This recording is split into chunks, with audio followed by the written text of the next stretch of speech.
রাঘবদার ইউনিয়নের বেঙ্গা বিরলের বাগেরহাট বাজার থেকে যে মারামারিটি সংঘটিত হয়েছে আমরা একটু বিস্তারিত জেনে নেব।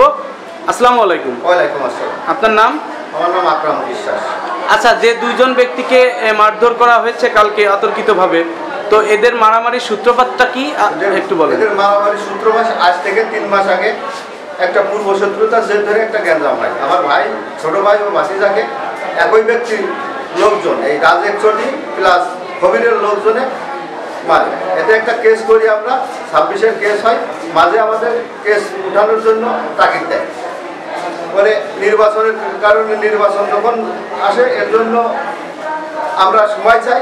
পরে নির্বাচন বেরোনোর সাথে আমরা যখন মোটরসাইকেলের নির্বাচন করি, এর ফলে নির্বাচনের ভোট গণনার শেষেই ওরা অতর্কিতভাবে বুঝে ওঠার আগেই আমার বড় 2 ভাইকে গুরুতর জখম করে, আহত করে আমরা 250 শয্যা হাসপাতালে ভর্তি আছি।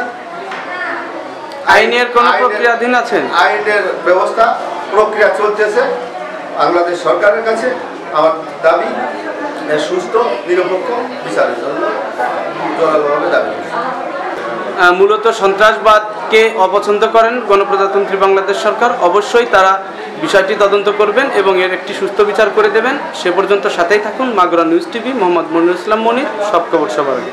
আপনার নাম? তো আপনার উপর যে কালকে যে হামলাটি হয়েছে, তো এটা কিসের উপরে ভিত্তি করে বা কি সূত্রপাত? ইলেকশনকে কেন্দ্র করে। কিসে করতেছেন আপনি? বডিতে মোটরসাইকেল। আক্রমণ করলো কারা? আক্রমণ করলো হেলিকপ্টার। হেলিকপ্টাররা কে বা কারা কখন আপনার উপর হামলা করেছে? আমি মাগরিব নামাজ পড়ি, আমার ছেলে ওই বাজারে দোকান দেয়। ইলেকশন হয়েছে এই বাজারে, ওই বাজারে গেছি যে আমার ছেলেটার মারতে পারে, ওরা আগে একবার মারছে। তাই থেকে গেলাম যে ছেলেটা বাসায় মাগরিব নামাজ পড়ি আছি, তার দোকান বসলি আমার বাড়ি। কে কে আপনার উপরে হামলা করেছে? আমার এই কোর্টটা দেশে রাজেক চটি। রাজেক। আর এই বাড়িতে ভাই ছোট ভাইয়ের থেকে আসেন। আর এইটা দেশের থেকে আবু বকর। তো আবু বকর সাহেব, আপনার উপর যে হামলাটি হয়েছে এটা কিসের সূত্রপাতে? আমি বলতে পারি না, আমার বাড়িতে আমি দাঁড়াইছিলাম, আপনাকে মারছে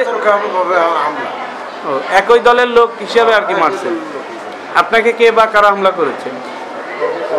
কবির, রাজেক, তারপর